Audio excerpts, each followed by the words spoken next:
Она кое го живееме ова лето и информациите кои што досега пристигнаа е и вториот топлотен бран кој со кој што се соочува Европа, она кое што се случуваше и во јуни, првиот топлотен бран досега можеби неголемиот во историјата кој што за жал однесе и жртви во одредени европски градови. За тоа каква е состојбата во Македонија и во Балканот, што не очекува до крајот, да кажеме, на летото или крајот на месец јули, почеток на месец август, месец кој што е еден од поубавите во летото, но дали ќе имаме променливо време, дали ќе не очекуваат екстремно високи температури и што значи тоа во однос на последица, како и причина.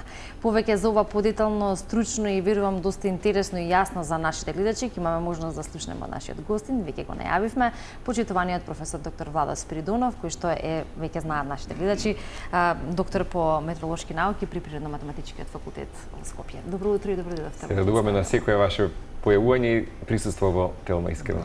Добро утро, благодарам за поканата, навистина убави зборови и секогаш со задоволство во Телма телевизија.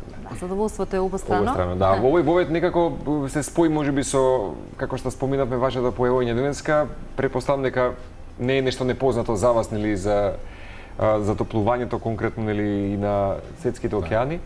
Чисто еве ако сакате може да дополните нешто околу истото. Како би рекле англичаните, well explained, значи добро објаснето од страна на експертот, тоа е реалната слика. Климатските промени се присутни, постојано го зборуваме истото, го повторуваме.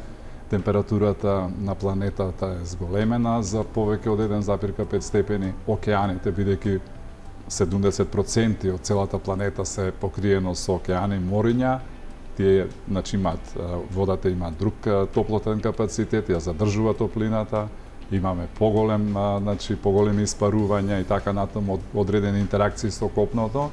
И сето тоа, значи, навистина се манифестира, како што беше и објаснато, значи, зголемена температура на планетата. Киселост во самите води. Да, тоа како резултат, нели, на зголемените температури, емисиите на стакленички гасови, имаме зголемена концентрација на CO2, тој CO2 како стабилна молекула некаде мора да се ослободи, значи во океаните се врши така наречена ацидификација и така натаму. Тие се сите придружни ефекти од и последици од климатските промени.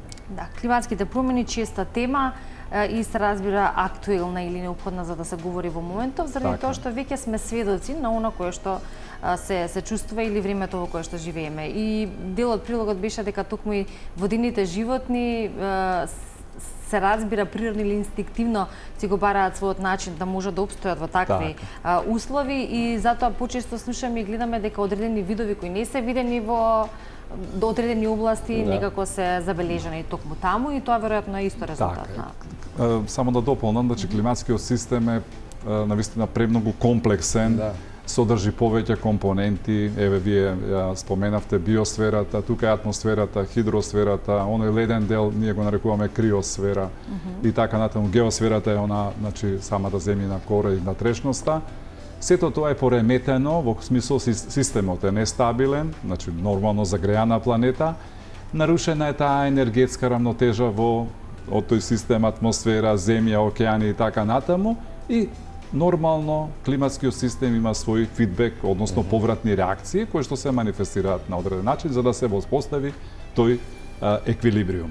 Балансот, што е важен. Ете, токму така. Професор Спиридонов, според најновите извештаи на Светската метеоролошка организација, WMO и службата за климатски промени Коперникус, Европа секој пат е континентот кој што најбрзо или најтопло се загрева, да речеме. Просечната температура на европскиот континент е, според некои информации, расте приближно двојно побрзо од глобалниот просек.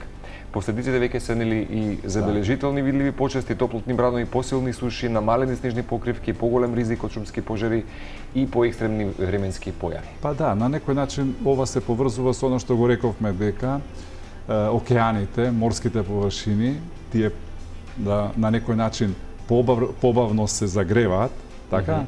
Али побавно одаваат топлина. Тука е Медитеранот, медитеранското влијание е суштинско во овој дел, затоа што Медитеранот во континуитет, ако е трендот на климатските промени да се зголемува температурата, Медитеранот и останатите мориња акумулираат топлина и нормално е таа интеракција помеѓу водата, односно морската површина и копното влијае да едноставно европскиот континент во просек како направиме има поголеми температури. Значи самата топографија, самата да речам релјефна структура, обиколување Атлантски океан, Медитеранско море и така натаму, сето тоа на некој начин, тука и орографијата исто така има своја улога, значи да се задржува топлината и оттаму и сега има и други ефекти, да не ги направуваме сите во емисијата, меѓутоа сето тоа е таа слика која што вие напоменавте. Смеам да прашам најлаичко прашање. Се случуваат некакви деформитети во други делови географски во светот во овој период на кој што веќе сте и вие сведоци? Па вака, значи температурата на планетата не е равномерно распределена. Јасно. Иако секој пат Европа е пред се поради оној фактор на наклонетост на земјината топка, така земјината сфера, 23,5 степени. И оттаму немаме идентичен, односно еднаков прилив на топлина во текот на сезоната, во текот на една година, така? Екваторскиот дел, тропските области на двете страни, на северна и јужна хемисфера, примаат во континуитет многу повеќе топлина. Така? А меѓутоа таа топлина, како земјата ротира и така натаму, постои меридионален транспорт, значи на топлина, од екваторот кон половите, двата пола, за да се воспостави тој, повторно вие го рековте, таа енергетска рамнотежа. Значи мора во атмосферата и во климатски систем да постои одреден еквилибриум, значи енергетска рамнотежа во контекст на температурите, енергијата што се одржи, да речам, атмосферата, таа непосредно да се распредели, исто така да се одржи континуитетот, значи во односот на водата, водената паре и така натаму, и да има на некој начин рамнотежа во однос на количеството на движење, динамиката на системите и така натаму. Значи се во природата си постојат тие природни законитости, пред се физички законитости кои што на некој начин се суштински за одржување на овој климатски систем. Ние сите зборуваме за климатски промени, сите зборуваме за се она што е навистина, меѓутоа тоа е една како да кажам комплексна, да речеме, комплексен опис на самиот климатски систем и климатските промени, меѓутоа суштината е во описот на физичките основи на самиот систем кои што допринесуваат да имаме ваков тренд во односот на климатските промени. Да, и човечкиот фактор тука исто така особено важен ако зборуваме за пореметување на тие природни процеси или физички, како велите, она кое што си го има планетата Земја. И најчесто, кога еве слушаме дека Европа и генерално и во светот, или конкретно сега во оваа сезона, лето 2026, имаме вакви топлотни бранови, се прашуваме каде сме ние. Поточно, ако тоа се случува во Европа, колкава е веројатноста да дојде и кај нас, кон Македонија. Ни се најавува топол викенд, дали е тоа дел од тој топлотен бран кој што можеби се проширува наваму или е нешто кое што е моментално и ќе се менува? Навистина, убаво е да се подготвуваат такви анализи, бидејќи гледаме како се менува сликата. Прво од глобално, значи ниво, па понатаму регионално и веќе доаѓаме во една помала област, да речеме како што е Македонија, како би се менувала сликата во однос на сезоната. Ако се сеќавате, нема да бидам долг, само да направам еден континуитет. Ако се сеќавате, се најавуваше супер Ел Нињо. Така е. На почетокот тоа беше некаде уште април, мај. Извеште имаше од Светската метеоролошка организација за невообичаено супер Ел Нињо кое што ќе влие и на економијата во сите држави во светот, сега нормално на различен начин. Понатаму Светската метеоролошка организација излезе со еден малку поублажен исказ во контекст стейтмент, ние го нарекуваме, во односот на Ел Нињо, но генерално Ел Нињо е присатен и Ел Нињо е токму поврзано со она на почетокот вие што го споменавте, значи енормното загревање на океанските површини, меѓутоа далеко од нас во екваторскиот дел на Пацификот. И има одредена интеракција тоа загревање во тој огромен волумен на тие површински води, интеракција со атмосферата, па некаде дава суши, некаде поплави, некаде ги зголемува температурите и генерално беше сликата какво ние би имале Македонија, какво би имале временски, односно сезонски одлики во услови на Ел Нињо, па се прави одредена статистика и се претражува во односот на тие карти состојби и така да ние излеговме со еден таков убав билтен уште во јуни месец на почетокот, кога беше тематската сесија во кабинетот на претседателот на државата, со повеќе експерти и излеговме со една такво сценарио дека да, оваа година ќе има повеќе топлотни бранови, ќе има засилен сигнал во односот на зголемени температури и односно екстремности, ќе има и шумски пожари, ќе има и сув период, суши и така натаму. Меѓутоа, тоа беше првичната. Сега јас излегов со нова, значи со нов сезонски билтен, кој што на некој начин ја менува, и сега одговорам на вашето прашање, ја менува сликата. Така да нема да биде она толку екстремно топло како што се најавуваше, значи претходно, се менува малку сликата во кој контекст, и сега веќе одиме малку подетално во за престојниот период. Значи, оваа недела, значи, некаде овие неколку денови, денеска е малку ситуацијата специфична, затоа што ќе имаме едно благо пореметување на атмосферата попладне и од северозапад можна е динамичка групација на облаци со вертикален развој. Може да има и грмотевици, може да има и поројни врнежи, тоа е денешната слика.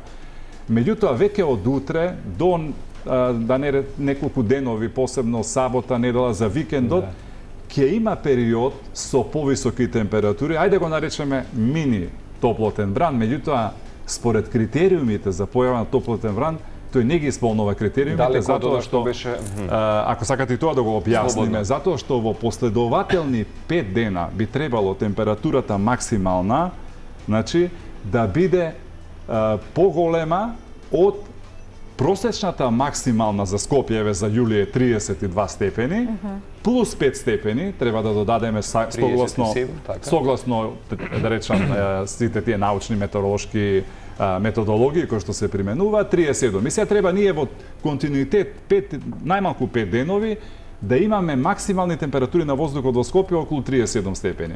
Сега некаде сабота, недела може да има локално јужниот, југоисточниот дел и над 38. Но нема да има оној топлотен бран таква, да речеме, како што беше во месец јуни. Тоа беше изразен топлотен бран, навистина, а за да настане еден топлотен бран, сепак треба и одредени услови. Ние, кога зборуваме, како поддршка, значи, зборуваме за воздушни маси. Значи, распределба на воздушните маси. Ние сме во некоја умерено континентална воздушна маса, и сега, кога тие воздушни маси, колку и да се униформни, хомогени, имаат мал температурен градиент на температура, на густина и така натаму, тие сепак се модифицираат воздушни маси. Што значи тоа? Знаат да постепено да се поместуваат во зависност од загревањето, копно, интеракција, океани и така натаму. И токму тоа, ако таква една воздушна маса од афричкиот континент, ние викаме ова, како би рекол, значи, масата која што е доле, значи не тропска, него е субтропска воздушна маса, ако се помести малку и на некој начин влие на геопотенцијалното поле на Медитеранот, ќе го зголеми притисокот атмосферски и на тој начин веќе во такви едни антициклонални стабилно време имаме спуштање на воздухот од висина. Кога имаме спуштање на воздухот, се врши компресија, значи збивање на воздухот, му се зголемува густината и се зголемува температурата. Тоа е таа топлотна купола. Токму тоа е таа топлотна купола, да објасниме, меѓутоа има еден друг момент што никогаш не сме го објаснувале вака при различни емисии. Значи, при трој транспорт на топлина од афричкиот континент, сега ќе биде застегнат овој викенд Медитеранот. Југоисточни делови на Шпанија, на Франција, Сардинија, Корзика, Малта и дел ке допре до Балканот, но нема да бидете сигурни дека нема да имаме такви екстремни температури, како што го кажав на почетокот. И сега, при тој транспорт се врши транспорт на песок. Тој песок се задржува во средниот слој на атмосферата, во услови на таа купола, што велите вие. Забележуваме тоа заматување на воздухот, така? Апсолутно. Сега, тој песок, односно тие честички, аеросоли и други честички кои што се суспендирани во тој дел на атмосферата, тие емитираат, значи, покрај тоа што абсорбираат топлина, тие и емитираат топлина согласно законите физички. Таа топлина дополнително, значи, е причина во такви антициклонални услови, каде што имаме струење во правец на сказалката на часовникот и каде што имаме спуштање на воздухот со компресија, допринесува да имаме таков како би рекол, ефект. Но, дополнително сега во континуитет, значи, ако имаме загревање, па посебно во урбаните области, имаме дополнително поради урбанизацијата, каде што немаме доволна циркулација, проветрување, приземен, стагнантен воздух и така натаму, дополнително и аерозагадување и така натаму. Тука веќе имаме и топлински острови, односно задржување на топлината, односно езера на топол воздух. Сега да не го... Би сакал малку повеќе... Многу работи кои што не интересираат, кои што исто така треба да се објаснат и секако да бидат разбирливи. Прво заклучивме дека ќе имаме топлина во текот на овој период. Да. Ќе имаме високи температури, на вистина ќе наликува дека има и екстремни температури, ќе се појават и одредени високи температури, како ќе се изостри овој антициклон. Меѓутоа, тој брзо ќе биде наредната седмица пореметен од нешто друго, нема да го има тој континуитет кој што би го карактеризира. Споминате за топлотната купола, еден од најчесто користените метеоролошки поими во последниве неколку години, дури и ние се соочуваме, нели, користејќи ги овие терминологии, стана збор, како што кажавте, за силен антициклон кој действа како голем атмосферски капак. Сега, професор Спиридонов, што значи кога научниците велат дека атмосферата помни?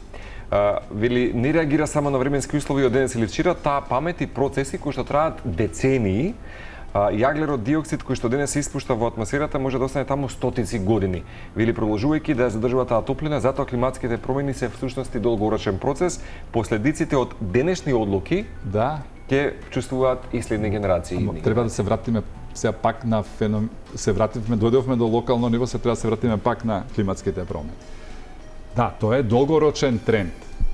И еден од ефектите, значи, нели, при зголемени емисии, ви рековте убаво, антропогениот фактор, значи пред се емисии на стакленички гасови, односно како резултат на користење на фосилни горива за грејање, за индустријски потреби, за земјоделски активности и така натаму, јаглен гас и нафта. Тие се основните, значи, извори кои што најмногу ја загадуваат нашата атмосфера и ги зголемуваат концентрациите на CO2, како еден од најизразените стакленички гасови, каде што веќе гледаме дека според од прединдустријскиот период до сега концентрациите се зголеми до 50%.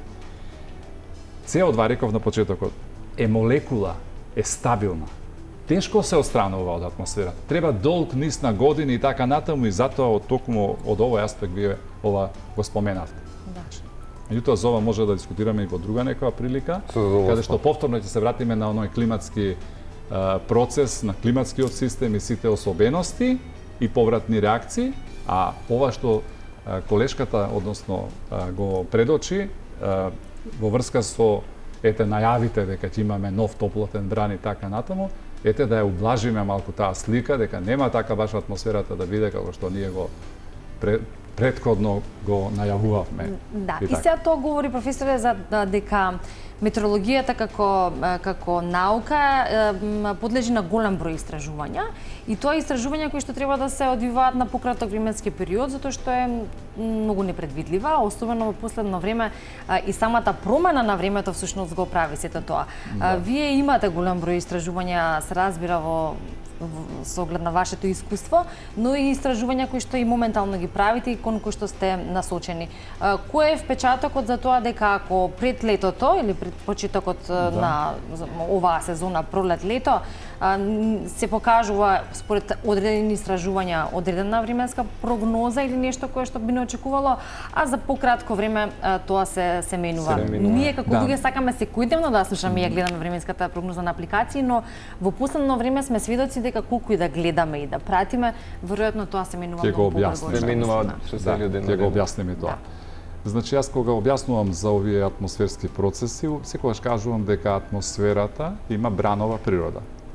Значи, мора да постои некој пореметување, промена на притисокот, температурата, се создаваат бранови, тие бранови осцилации во атмосферата.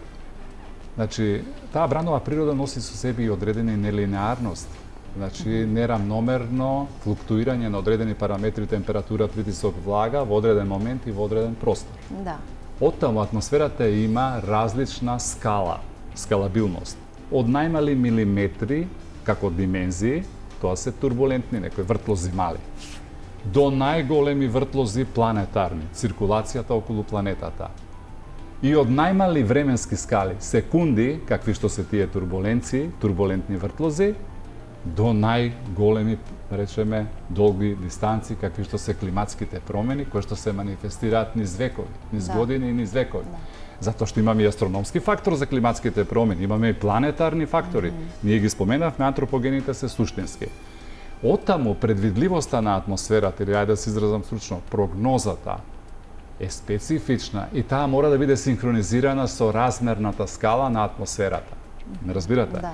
И вие ако сакате да проникнете малку подолгорочно со времето, вие не можете детално затоа што внатре во самите во тој систем, во таа сезона има и меѓусезонски осцилации, климатски варијабилности и колебања, феноменот Ел Нињо, Ла Ниња, атлантска осцилација, североатлантска, значи осцилација, тоа се од повремени сезонски флуктуации на параметри на температура, отстапување, ајде да кажам поблаго да ме сватат сите, на температурата, притисокот, режимот на врнежи и така натаму. Понатаму, во рамките на една сезона, вие може да имате дополнителни влијанија во контекст на развивањето на системите и така. Центри на нисок притисок, центри со висок притисок. Тука доминантна улога како се приближуваме кон онаа средна скала, односно среднорочна прогноза на времето и краткорочна која е на некој начин најпрецизна, иако тука ќе ви кажам подоцна има еден проблем кај краткорочната прогноза на времето. Кога зборуваме за среднорочната прогноза на времето, таа на некој начин е предвидлива затоа што во рамките на оние осцилации дневни и неделни на планетата и на атмосферата на целиот тој систем, во зависност од ефектот на ротација и Кориолисовиот ефект, во зависност од количеството, моментумот на движење, одржувањето на масата, на енергијата и така натаму во атмосферата, се создаваат тие бранови. Меѓутоа,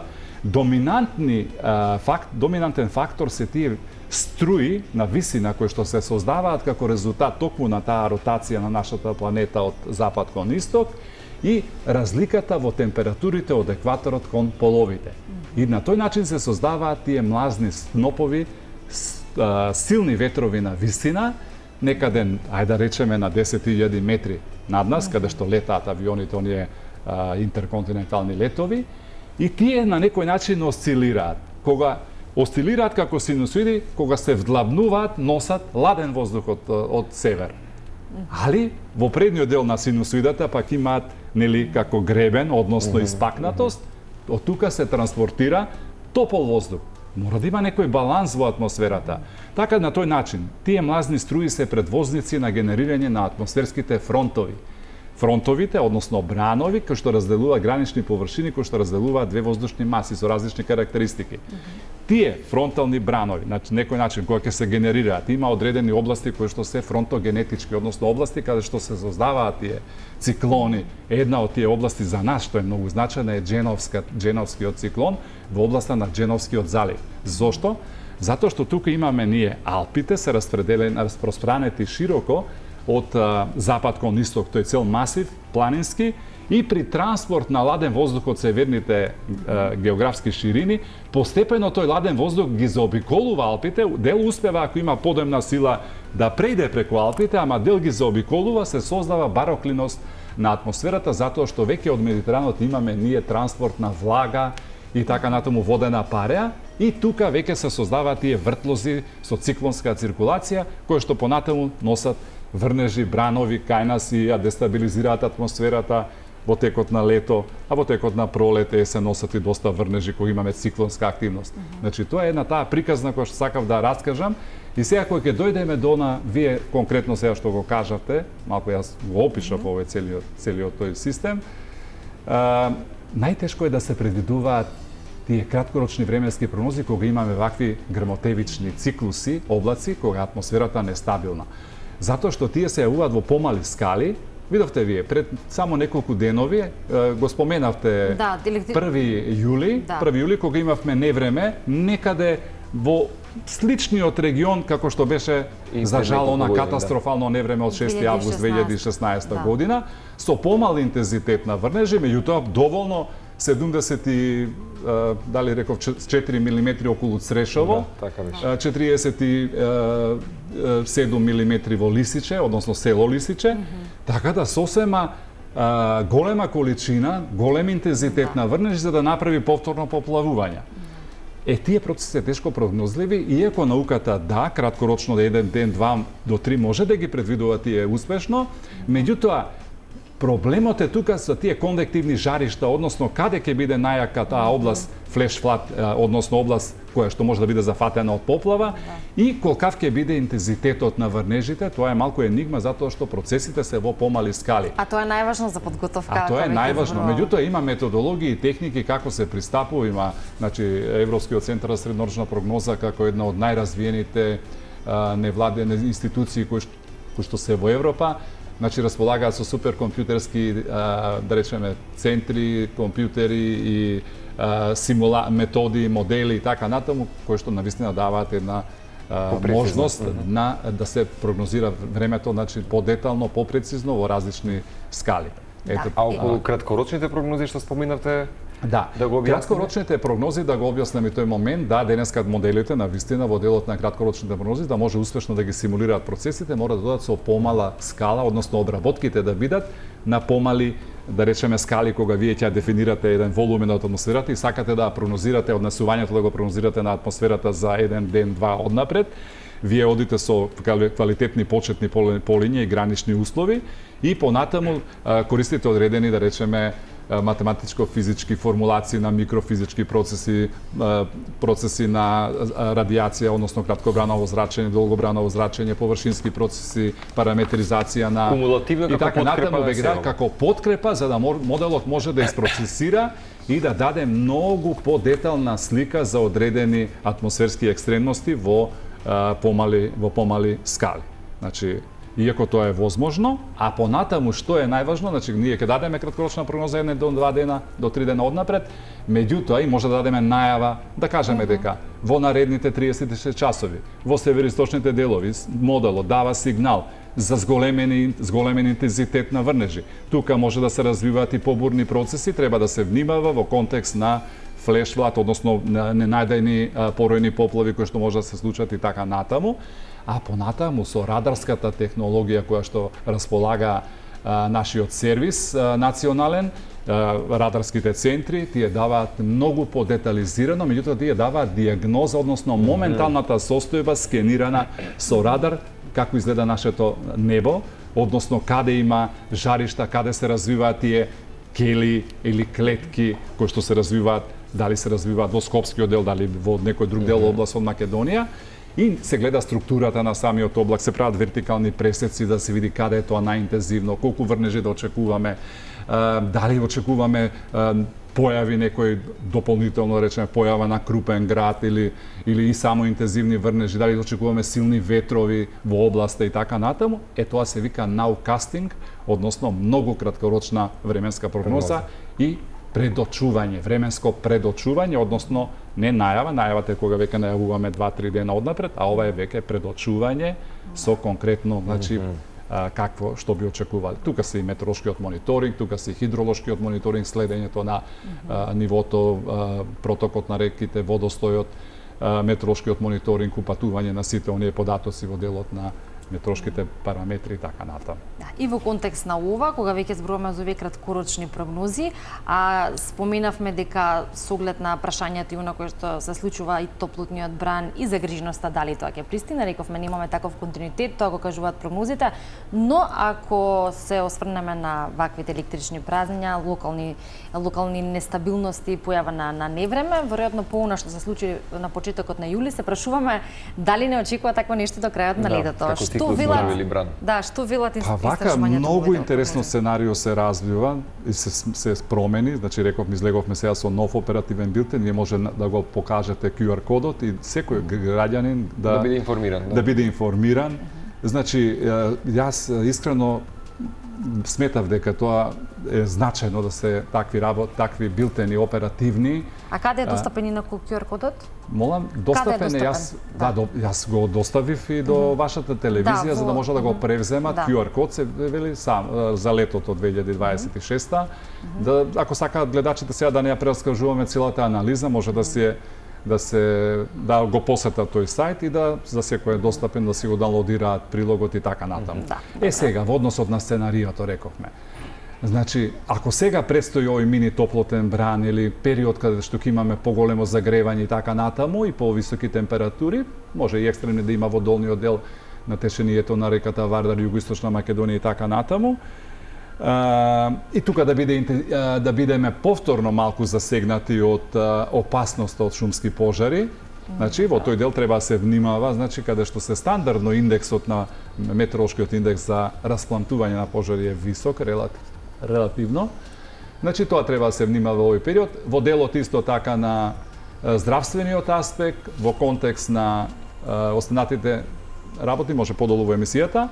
Меѓутоа, следната недела, веќе ова баричко поле, ајде да го кажеме, вие го рекла, купола, висок појас на висок притисок, каде што флуктуира топол воздух од афричкиот континент преку Медитеранот, постепено ќе се деформира тоа геопотенцијално поле. Значи нема да издржи доволно, затоа што веќе од горни северните, северозападните области наидува поладна маса, наидува поладен воздух, тој ќе го поремети ова поле постепено.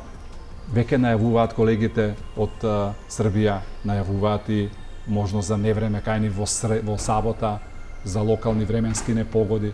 Ние треба исто така да внимаваме сега кога ќе настапи таа промена после овој загреан циклус од 4-5 денови, да внимаваме затоа што може и кај нас да се јават во такви услови атмосферски нестабилности, бидејќи се создаваат поволни услови за иницирање на кумулонимбусни конвективни облаци, грмотеивици и така натаму, треба да се внимава. И веќе ќе дојде освежување следната недела. Температурите ќе се намалат 7 до 10 степени. Значи тоа ќе биде несоодветно за овој период. Ако сега веќе имаме оваа недела, значи 1 до 2 до 3 степени повисоки температури од некој просек, веќе следната недела ќе имаме до 0 до минус 1 степен пониски температури од просечните. И сега јас имам бројки, меѓутоа да не ве замарам со бројки. Значи, реков до 1 степен пониски температури таа седмица од некаде 21 до 28 јули. И веќе повторно кон крајот на јули ќе почне да повторно да се загрева атмосферата, меѓутоа таа не може веднаш толку брзо да се загрее, а се зависи повторно од некоја регионална слика, како ќе биде распоредот на геопотенцијалот, на притисокот, на температурата и така натаму. Меѓутоа, јас сепак очекувам во август повторно да имаме еден таков циклус на топло време. Би требало да има уште календарски зенит? Меѓутоа, би требало да има на почетокот, иако наговестувањата за август се дека ќе имаме високо, на убаво лето, со топли циклуси, меѓутоа ќе има и прекинувани, ќе бидат со врнежи, така да ќе имаме малку попроменливи временски услови, ќе се задржи топлината, меѓутоа нема да биде она екстремна топлина нагласена како вообичаено ние што го најавувавме претходно. И понатаму како ќе се одвива како ќе влегуваме во септември, постои во септември една потенцијална опасност. Мислам јас за некои што уживаат на море во септември, таа декада од 1 до 10 до 15 би била преубава за море, затоа што веќе морињата ќе бидат загреани доволно, акумулирале топлина, а атмосферата на некој начин навечер и наутро се балансирано се намалуваат температурите затоа што се намалува денот и така натаму загревањето дневно и ќе биде преубаво со тоа што и во септември значи имаме еден мини да не го речам топлотен бран, меѓутоа каде што ќе очекуваме повисоки температури. Така да генералната слика за овој преостанат период од летото или ако сакате за овој 3-месечен циклус е дека малку за нијанса, онај е првични проценки дека температурата ќе се зголеми 1 до 3 степени во односот на некој климатски просек, сега е веќе 1 до 2 за целиот тој 3-месечен циклус. Во односот на врнежите нема отстапување, односно дури има еден сигнал кој што за август дава дека ќе имаме и малку повеќе врнежи од просечните. Значи сега се менува некако сликата и јас еве ги интерпретирам сега овие резултати, вие го забележате и датумот, гледате, значи денеска сме 15 јули. Ќе видиме како ќе се одвиваат овие работи, па може да подискутираме понатаму во некоја наредна според прогнозите наредна прилика како да се менува. И што би не очекувало. И еве сега кон крајот на темата, бидејќи станува збор за навистина променливо време, но и станува збор за разлика во температурите и тоа е факт дека секој од нас го чувствува помалку или повеќе во однос на тоа нели како реагира човечкиот организам на таа промена и на она на кое што сме навикнати нели во минатото и топлината и така. Тие намалување на температурите кои што не се карактеристични, да кажеме, или се под просекот, над просекот, зависи кога и во кој период, тогаш како тоа да го да речеме да, или метеопатите малку повеќе да за се си треба адаптација, значи во контекст на самиот човечки организам, значи не може нагло да се навикне, значи веднаш ако настапат такви промени, на пример, ако најде топлотен бран, веднаш да се навикне човечкото тело, прво реагира, каква е оваа неподнослива топлина, не можам да издржам, дури ноќното ладење. Да. Едноставно изостанува кога ќе имате вие тропски ноќи. Да. Кога минималната температура на воздухот не се намалува по 20 или тропски денови, максималната се задржуваат поголема од 30 степени и така натаму. Значи, за се си постои организмот си има свој природен, да речеме, начин, механизам да се прилагоди на нештата. И ние постепено се прилагодуваме на овој климатски систем, на овие климатски промени, каде што веќе имаме одредени осцилации во односот на настаните, на атмосферските збиднувања, на појавите, на процесите во атмосферата. Зачестени се тие, да речеме, осцилации, кои што гледате. Може некојаш и во јули да имате вие, како сега што имавме, поголеми температурни амплитуди. Да имате 10 степени наутро, да имате 35 степени максимална температура, а тоа е веќе температурна амплитуда од колку? Од 35 минус 10, значи колку е? 25. Значи 25 степени. И тој организам човечки, тие промени, посебно возрастните категории, изнемоштени лица, хронично болни дечиња и така натаму, не може таа адаптација, односно толку брзо тоа да го прилагодат. Меѓутоа, може би поопасно е во овие топлотни циклуси, кога имаме таква екстремна топлина.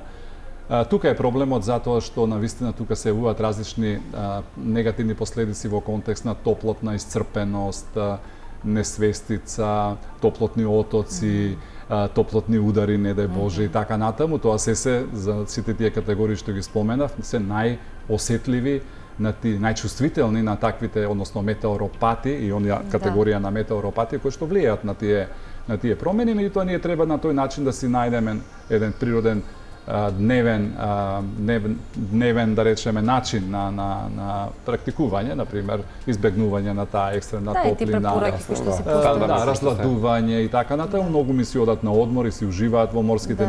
Ние навистина не би требало секогаш да правиме драма од секое лето во смисол на затоа што летото е време и за уживање и за фамилиарни и за секој на некој начин да си уживаат на море. Меѓутоа, ние повеќе посветуваме внимание на она што навистина некако драматично се случуваат различни процеси и феномени во атмосферата. Вие слушате само дека во Словенија наишол некој облачен систем кој што направил таква катастрофа и таква штета, например, со толку крупни зрна град како Ореви и така натаму. Меѓутоа, вие не знаете дали утре нам не очекува некоја временска непогода или слично и во односот на пожарите. Значи, многу е значајно ние да ги на некој начин, ако веќе имаме таква една слика објективна за ова лето, да преку нашите компетентни релевантни институции да си имаат оперативни планови за превенција, односно да едноставно го лоцираат потенцијалот, оперативните активности, материјали и така на ресурси во оние таргетни области. Ја гледам дека јас од сите анализи што ги правам, бидејќи еве сега им развивам и софтвер за мултихазардни систем во Македонија и мобилна апликација која што сам навистина бил пресреќен да го подариме на нашата нација, кој сака да користат институциите, значи да биде тоа мултихазарден систем со рана најава за временски непогоди, значи пожари, топлотни бранови, бури, грмотевици, ветрови и така на аерозагадување, значи првенствено и оној дел за здравството вие што го споменавте, и да има мобилна апликација, секој граѓанин и оној што е во поле и оној што работи на земјоделски активности и оној градежни активности што се на отворено, аутдор како викаат англичаните, да бидат подготвени, да имаат моментално, тој нема компјутер на поле или тој нема телевизор за да види или радио, може слуша радио, на радио ако има информацијата може да дојде и преку радио. Меѓутоа да има на својот мобилен, да има секогаш блиц информација за одредена потенцијален хазард кој што би можел да се очекува. Тоа е суштината всушност на временската прогноза и она кое што особено во ова се што ние го елабориравме дека навистина драматично се менуваат состојби и така натаму и тоа. Така, и јас знам дека веќе времето ни истече за утринската тема, само еве ова ми остана како едно прашање, да, уште едно прашање за крај, може да биде пократок одговорот, во однос на сезоните. Дали тоа тука може да се менува? Ние знаеме календарски кога ни пристигнуваат различните сезони, значи пролет, лето, есен, зима. Иако тоа преку доживувањето на температурите или да речеме доцнато пристигнување на пролета, како подолготрајна зима или подолготрајно лето, ве рековте септември ќе има уште еден таков краток мини топлотен бран. Тоа значи дека ако септември ние календарски очекуваме есента, ќе се помести ли таа граница кога календарски би требало да очекуваме вистински да ни пристигне промената? Па да ајде одговорам кратко. Значи генерално сезонскиот аспект, сезонските одлики на времето го следат овој тренд на глобално затоплување и климатски промени, но внатре во тој меѓусезонски систем постојат одредени модификации, одредени промени кои што пак зависат од овие сите фактори што јас ги споменав: интеракција мориња, атмосфера, загревање, ширински транспорт на топлина, распределба на центри со висок, низок притисок, позиционирање на млазна струја, нестабилности, климатски особености, ова варијабилности. Но генерално секоја сезона си носи нешто свое. Но сведоци сме дека веќе и се преливаат сезоните, односно она што значи ние очекуваме навистина една класична пролет во март, некојаш знае да одредена сезона да има некоја друга одлика, да се пролонгира низ годините, имаме такви искуства и така јас би одговорил на тоа прашање. Меѓутоа тоа не мора да се свати како по дефолт, односно дека тоа ќе биде шема која што континуирано ќе се манифестира. Но сведоци сме дека ние веќе се повеќе имаме присутност во смисол на повисоки температури, тие јасни граници во, да речам, пролет, лето, зима, есен и така натаму, некако не се толку раздвоени, помалку снег имаме на планините, се повеќе и повеќе не можеме да се радуваме, освен ке слушнеме на некоја планина повисока, ќе фати некој продор и така натаму, па ќе заврне и така, меѓутоа во градовите и така натаму децата чекаат снег. Значи тоа се долгорочни карактеристики кои што низ годините понатаму ќе се едноставно одржуваат, затоа што ако не пристапиме кон она што значи, јас велам, не само Македонија, но целата планета да се придржуваме на препораките, Парискиот договор за да се задржи нивото на загревање до 2 степени до 2035-2040 до половина на овој век. И на тој начин да се прејде во одреден алтернативно користење на енергија, обновливи извори на енергија, да се намалат емисиите на CO2 и според она, да речем, оптимистичко сценарио, кога би имале такво едно сценарио, навистина на некој начин би го малку избалансирале климатскиот систем кој што е нестабилен. Меѓутоа ние не можеме веднаш тој климатски систем да го стабилизираме. Ке постојат години и години, децени и децени додека повторно не се воспостави некоја рамнотежа на планетата. Ќе ви посакаме убаво лето, да земете и вие оддишка и секако ќе ве очекуваме со нов јавен дискурс како и во следната сезона. Секој пат е убаво човек да ве обсервира и да ве слуша. Секогаш за секакви теми, значи за да бидеме поинтересни, има многу теми од областа на физиката на атмосфера, метеорологија, каде што сум јас професор на ПМФ. Така да, ете за младите на некој начин, ако дозволите да кажеме, пред уписите се, нека размислуваат, дефицитарно со кадри во Македонија, состојбата е алармантна, да се записуваат, да се запишат, затоа што веднаш ќе се најде вработување, институциите се повеќе ќе имаат не само матичната, ќе имаат повеќе потреба од овакви кадри, за да ги анализираме состојбите, да ги предвидуваме, да го анализираме климатскиот систем, за да знаеме какви ќе има, бидејќи тоа има интердисциплинарна примена и во туризмот, и во здравството, и во земјоделието, и во индустријата, и во енергетскиот сектор, и во многу други. И вашето знаење да се дисеминира помеѓу студентите, тоа апсолутно мислам дека ќе биде уште еден, се надевам дека повод да имаме и да го пренесеме искуството. Да ги поттикнеме младите, се разбира, да се повеќе заинтересираат и едуцираат на оваа тема или во оваа област, па да се надеваме на така успешни личности како вас, професор, и верувам можност да и повеќе елаборираме на оваа тема. Благодариме за времето и за вашето гостување. Тука ни завршува нашата утринска тема, во која што те најавивме што представува, односно што не очекува до крајот на летото и која е прогнозата и останува да видиме, се разбира, од ден во ден во какво време ќе живееме, поточно кои температури ќе ги дочекаме и ќе уживаме во летото. Пред се треба да уживаме, да.